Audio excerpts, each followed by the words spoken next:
भारत के पर्वत पहाड़ पठार को आज हम लोग पढ़ेंगे और साथ साथ कोशिश करेंगे कि याद भी हो जाए। ठीक है, इसको समझने से पहले थोड़ा सा हम लोग इसको देखते हैं। भारत को 4 प्राकृतिक विभागों में बांटा गया है, जो कि नीचे वाला पार्ट है इसको हम लोग बोलते हैं दक्षिण वाला इलाका। दक्षिण वाला यानी कि प्रायद्वीपीय पठार वाला इलाका, प्रायद्वीपीय भाग इसे कहते हैं। वैसा भूभाग जो 3 तरफ से जल से घिरा होता है उसे प्रायद्वीप कहते हैं। तो यह प्रायद्वीपीय क्षेत्र हो गया।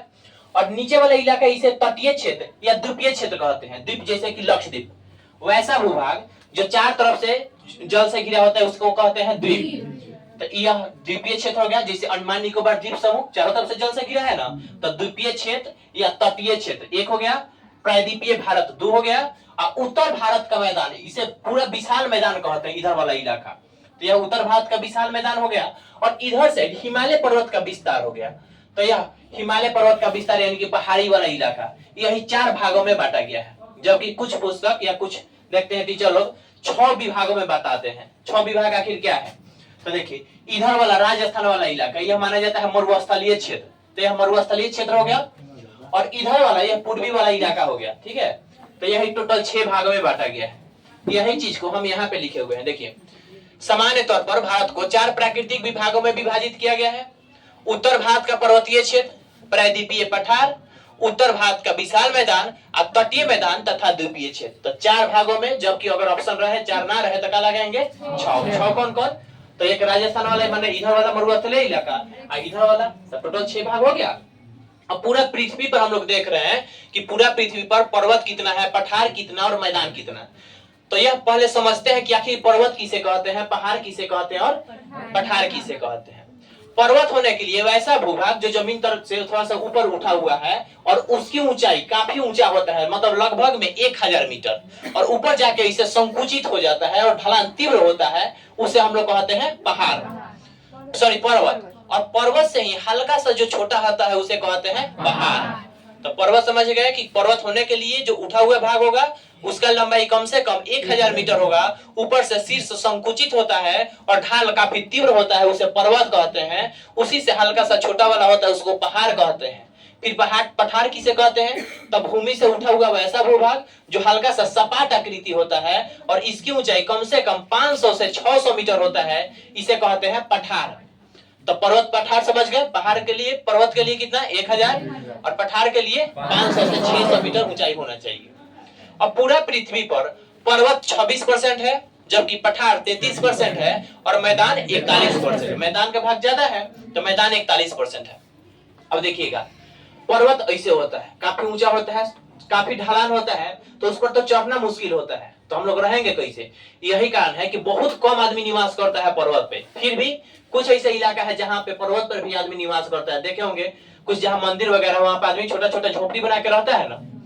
तो यही पर्वत के टोटल जितना भी पर्वत है उस पर मात्र 1% भाग पे आदमी निवास करता है, जबकि पठार के 9% भाग पे आदमी निवास करता है। तो आदमी निवास ज्यादा कहाँ करेगा? समतल इलाका पे, यानी मैदान में लगभग आदमी निवास करता है टोटल। तो यहाँ तक हम लोग समझे कि पर्वत टोटल 26%, पठार 33%, मैदान 41%। सबसे कम आदमी जगह कौन ऐसा जगह है जहाँ आदमी निवास करेगा? तो पर्वत मात्र 1% और पठार पे 9%, और ज्यादा आदमी मैदानी भाग में इलाका में निवास करता है। ठीक, अब आते हैं भारत में आखिर कितना है पर्वत। भारत में 10.7% पर्वत है, जबकि पहाड़ 18.6%, पठार 27.7% है और मैदान 43%। इसको अब ये याद कर लीजिए, क्वेश्चन पक्का आएगा, बिहार पुलिस का फेमस टॉपिक है ये सब। याद करिए, पर्वत 10.7, पहाड़ 18.6, पठार 27.7, मैदान 43%। अब पर्वतों के समूह को पर्वत श्रृंखला कहते हैं। जैसे यह पर्वत हो गया तो इसी तरह काफी लंबा में हो जाता है, तो इसे पर्वत श्रृंखला कहते हैं। अब विश्व में कुछ प्रमुख पर्वत है, जैसे बताए थे पूरा पृथ्वी संयुक्त था उसे पेंजिया कहते थे। इस प्रकार से कहीं ना कहीं 7 गो महादेश हुआ, 8वां इसे महादेश भी खोजा गया है जिसका नाम है क्या चीज? जिलैंडिया। तो कुछ विश्व के प्रमुख पर्वत है, जैसे कि एशिया में हिमालय पर्वत है, और हिमालय पर्वत विश्व की सबसे ऊंची चोटी है, काफी ऊंचा है। यूरोप में आल्प्स पर्वत है, जबकि अफ्रीका में एटलस पर्वत, उत्तरी अमेरिका में रॉकीज पर्वत, दक्षिणी अमेरिका में एंडीज पर्वत। और एंडीज पर्वत विश्व की सबसे लंबी श्रृंखला, लंबी मतलब वही से, ऊंचाई में कौन था? हिमालय पर्वत, लंबाई में एंडीज पर्वत। एंडीज पर्वत कहाँ पे है? दक्षिणी अमेरिका, साउथ अमेरिका। एक ऑस्ट्रेलिया में विक्टोरिया पर्वत है जिसका नाम है तोमानवी। तो तोमानवी कहाँ पे है? ऑस्ट्रेलिया, या विक्टोरिया पर्वत ऑस्ट्रेलिया। तो यहाँ से यहाँ तक एक बार रिपीट करते हैं, किस प्रकार से क्वेश्चन आएगा सुनिएगा। देखिए, पूरा पृथ्वी पर अगर हम लोग देखते हैं तो पर्वत पहाड़ पठारा जो हम लोग पढ़ रहे हैं, तो बताइए पूरा जो भारत है, भारत को कितने प्राकृतिक विभागों में बांटा गया है? 4 ऑप्शन में ना रहे तो 6 गो। 4 गो में उत्तर भारत का पर्वतीय क्षेत्र, उत्तर भारत का पर्वतीय क्षेत्र वाला प्रायद्वीपीय पठार, इधर वाला इलाका में जो पठार है वही प्रायद्वीपीय पठार, उत्तर भारत का विशाल मैदान, मतलब ई वाला इलाका उत्तर भारत का विशाल मैदान, उसके बाद तटीय मैदान तथा द्वीपीय क्षेत्र, जो तट रेखा से संबंधित है तटीय मैदान, अच्छा था द्वीपीय क्षेत्र जैसे कि लक्षद्वीप और अंडमान निकोबार। पृथ्वी पर पर्वत क्या परसेंट? 26% पठार, 33% मैदान, 43%। उसके बाद पर्वत की ऊंचाई कम से कम कितना? 1000, जबकि पठार का 500 से 600। भारत में पर्वत कितना परसेंट? 10.7%, अब पहाड़ 6.6, पठार 27.7, मैदान। अब पर्वतों के समूह को क्या कहते हैं? पर्वत श्रृंखला कहते हैं। बताइएगा, एशिया में पड़ता है हिमालय, और विश्व की सबसे ऊंची चोटी कौन सा है? यूरोप में कौन है? एटलस कहाँ है? अमेरिका। रॉकीज कहाँ पे है? उत्तरी अमेरिका। Andes south America. अब विश्व की सबसे लंबी पर्वत श्रृंखला कौन है? विक्टोरिया या तोमानवी कहाँ पड़ता है? इधर वाला समझ में आ गया? किसी को डाउट है? तो चलिए इधर देखते हैं। हिमालय की उत्पत्ति, ये तो हम इतना बार बताए हैं कि सबको अभी याद हो गया होगा, फिर भी देख लीजिए।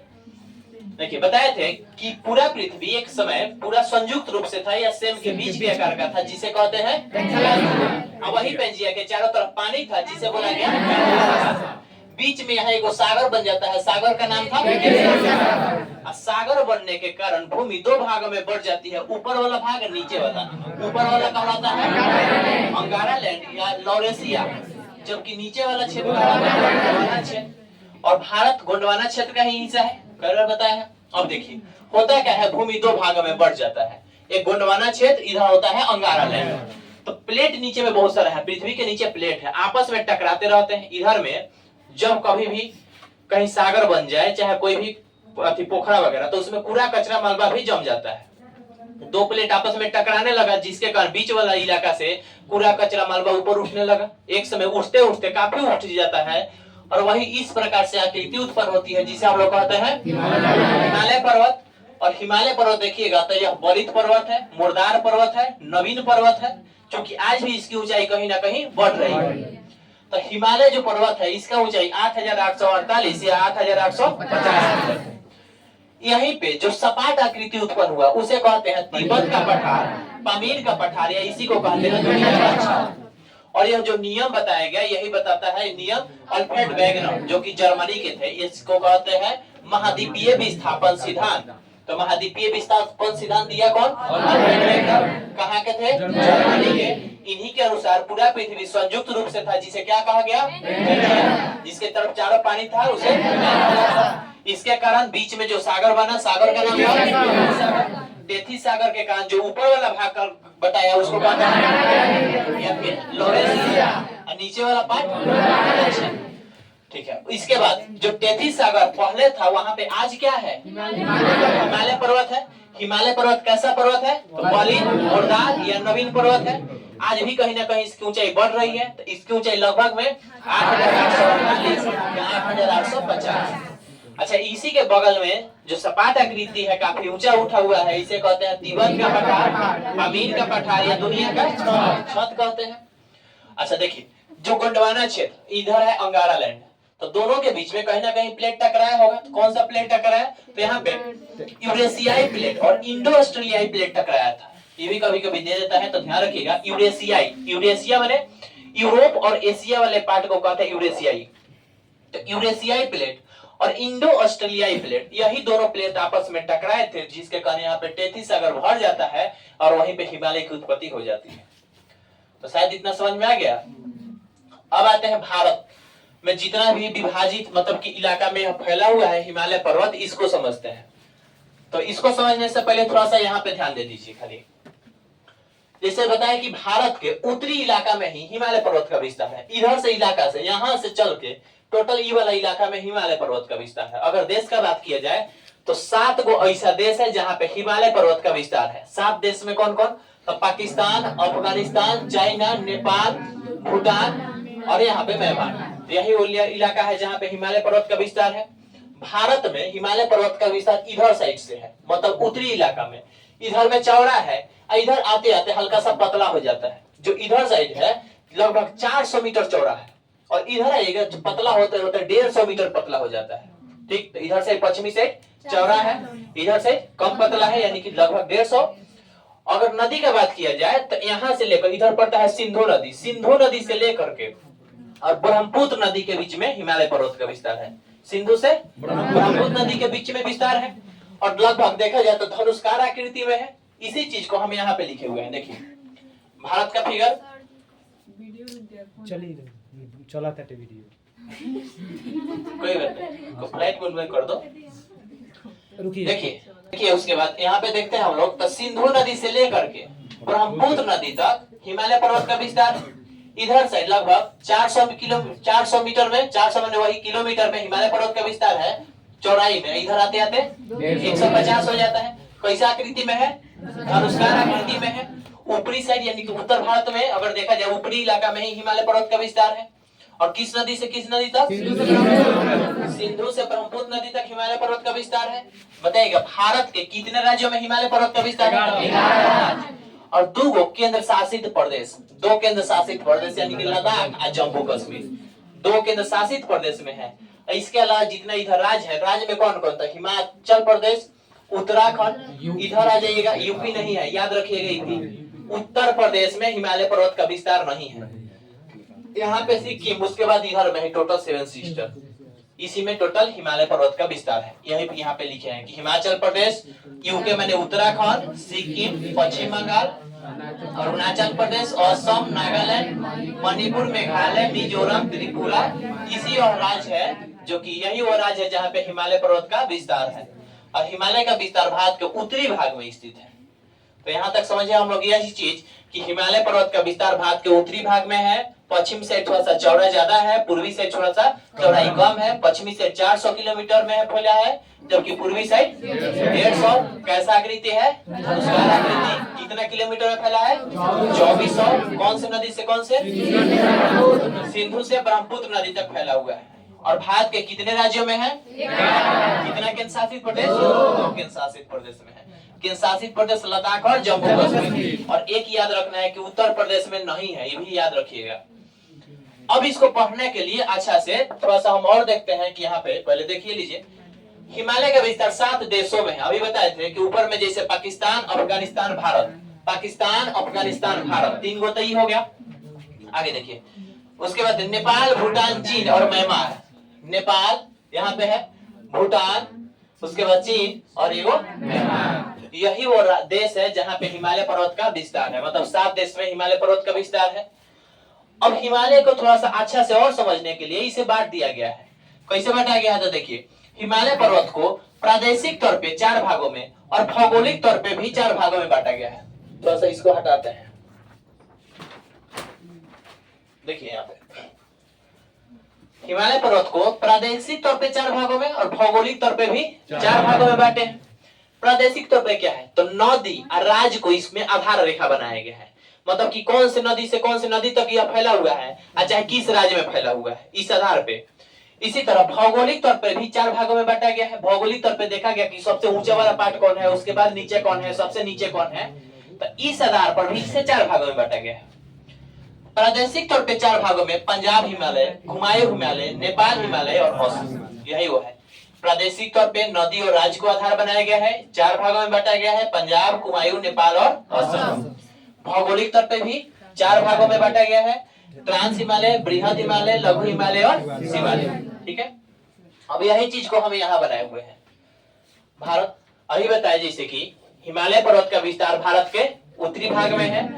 यह 2400 किलोमीटर में फैला हुआ है। इधर से चौड़ाई ज्यादा है, इधर से चौड़ाई कम है। और यह सिंधु नदी से लेकर के ब्रह्मपुत्र नदी तक फैला हुआ है, ब्रह्मपुत्र तक। अब देखते हैं सिंधु सतलज काली तीस्ता ब्रह्मपुत्र, तनी 4 गो लाइन से याद करना पड़ेगा, तब आसानी से यह याद हो जाता है। सिंधु सतलज काली तीस्ता ब्रह्मपुत्र, एक बार और, सिंधु सतलज काली तीस्ता ब्रह्मपुत्र। अब देखिए फायदा ये होगा कि सिंधु और सतलज, सिंधु सतलज के बीच में जो हिमालय का विस्तार है उसे हम लोग कहते हैं पंजाब हिमालय चाहे कश्मीर हिमालय। ऐसे भी यहाँ पे पंजाब कश्मीर पड़ता है तो याद नहीं हो जाएगा। सिंधु सतलज के बीच में जो हिमालय का विस्तार है उसे पंजाब हिमालय कहते हैं चाहे कश्मीर हिमालय। अच्छा, सतलज या काली के बीच में जो हिमालय का विस्तार है उसे कुमायूं या गढ़वाल हिमालय कहते हैं, कुमायूं या गढ़वाल हिमालय। काली या तीस्ता के बीच में जो हिमालय का विस्तार है उसे नेपाल हिमालय कहते हैं, और यही सबसे ऊंचा वाला पार्ट होता है हिमालय का यहीं पे। और तीस्ता और ब्रह्मपुत्र के बीच में जो हिमालय का विस्तार है वह असम हिमालय कहलाता है। यह याद कैसे होगा? अगर भारत के मैप जो याद होगा तो याद हो जाएगा आसानी से। देखिए सबसे पहले तो नदी याद होना चाहिए कि सिंधु सतलज काली तीस्ता ब्रह्मपुत्र। इधर से कभी भी याद करना होगा तो इधर से याद करिएगा, इसलिए जो कि तीस्ता ब्रह्मपुत्र के इधर वाला में असम राज्य पड़ता है तो यहाँ से याद हो जाएगा कि असम हिमालय है। अच्छा, तीस्ता काली इधर में नेपाल पड़ता है तो इसे नेपाल हिमालय कहते हैं। अच्छा, सबसे फर्स्ट में इधर पड़ता था पंजाब या कश्मीर राज्य पड़ता है तो यहाँ से याद हो जाएगा पंजाब। तो बगल वाला याद रखिएगा कि कुमायूं या गढ़वाल कहते हैं। हो गया। अब इसमें से थोड़ा सा हम लोग देखते हैं हिमालय वाला पार्ट। हिमालय जो है इसको ऐसे हम लोग कल अच्छा से पढ़ेंगे, फिर प्रादेशिक तो भौगोलिक तौर पे तो वहां पे पूरा डिटेल्स में पढ़ा जाएगा। अभी फिलहाल समझिए हिमालय। हिमालय जो है यह विश्व की सबसे ऊंची चोटी है, विश्व की सबसे ऊंची चोटी है, और यह बलित है, मुर्दार है, नवीन है। अभी जैसे पढ़े थे कि यह बलित है, मुर्दार है, नवीन है, कैसे इसे इसका उत्पत्ति हुआ देखे थे ना। तो यह नवीन पर्वत है, बलित पर्वत है, यह मुर्दार पर्वत है, और हिमालय पर्वत की सबसे ऊंची चोटी। हिमालय बहुत विशाल पर्वत है, इसका बहुत सारा ऊंचा ऊंचा चोटी है, तो इसका सबसे ऊंची चोटी जो है वह है माउंट एवरेस्ट। माउंट एवरेस्ट की ऊंचाई है 8,848 या 8,850, और माउंट एवरेस्ट को नेपाल में सागर माथा कहते हैं, जबकि तिब्बत में इसे चोमोलंगमा कहते हैं। कई बार क्वेश्चन आया है, सेट में आया था। देखिए माउंट एवरेस्ट को नेपाल में सागर माथा और तिब्बत में इसे चोमोलंगमा कहते हैं। इसको याद रखिएगा। एक बार हम यहाँ से यहाँ तक रिपीट करते हैं। अभी पर है कि जो हिमालय पर्वत है, कची बोलो कुछ पूछना है? देखिए अभी हम लोग पढ़े यहाँ से कि हिमालय पर्वत का विस्तार अगर देखा जाता है भारत के उत्तरी भाग में है। भारत के टोटल 11 राज्य 2 केंद्र शासित प्रदेश में है। टोटल अगर देखा जाए तो इधर से 400 किलोमीटर में फैला हुआ है, इधर में 150 किलोमीटर में फैला है, लगभग 2400 किलोमीटर में फैला है, जो कि धनुष्कार आकृति में है। समझ में आ गया? उसके बाद इसको पढ़ने के लिए देखा जाता है तो 2 भागों में बांट दिया गया है, प्रादेशिक तौर पे और भौगोलिक तौर पे। प्रादेशिक तौर पे किसको आधार बनाया गया है? नदी और राज्य को। और इस प्रकार से 4 भागों में पंजाब, कुमायूं, नेपाल और असम। जबकि भौगोलिक तौर पे भी 4 भागों में ट्रांस हिमालय, बृहद हिमालय, लघु हिमालय या हिमालय। इसी चीज को यहाँ पे हम लोग समझे कि सिंधु ब्रह्मपुत्र के बीच में ही है वह। तो सिंधु सतलज काली तीस्ता ब्रह्मपुत्र, सिंधु और सतलज के बीच में जो हिमालय का विस्तार है उसे क्या कहते हैं? सतलज काली के बीच में जो विस्तार है उसे। अच्छा, सतलज काली के बीच में हो गया, काली या तीस्ता के बीच में, तीस्ता ब्रह्मपुत्र के बीच में असम। हिमालय पर्वत विश्व की सबसे ऊंची पर्वत चोटी है। यह बलित पर्वत है, मुर्दार पर्वत है या फिर नवीन पर्वत है। और हिमालय की सबसे ऊंची चोटी माउंट एवरेस्ट। माउंट एवरेस्ट की ऊंचाई 8,848 से 8,850 है। इसे नेपाल में क्या कहते हैं? सागर माथा, जबकि तिब्बत में चोमोलंगमा के नाम से जानते हैं। तो इसके आगे हम लोग कल पढ़ेंगे हई वाला भौगोलिक तौर पर। यहाँ तक तो समझ में सबको आया होगा। कंफ्यूजन इसी में होता है ट्रांस हिमालय, चूंकि इसका बहुत सारा पार्ट होता है। ठीक है, तो कल हम लोग अच्छा से, कल क्लास नहीं छोड़िएगा आप लोग, ठीक है? किसी कोई ऑप्शन नहीं ना करेगा, बंद कर दो।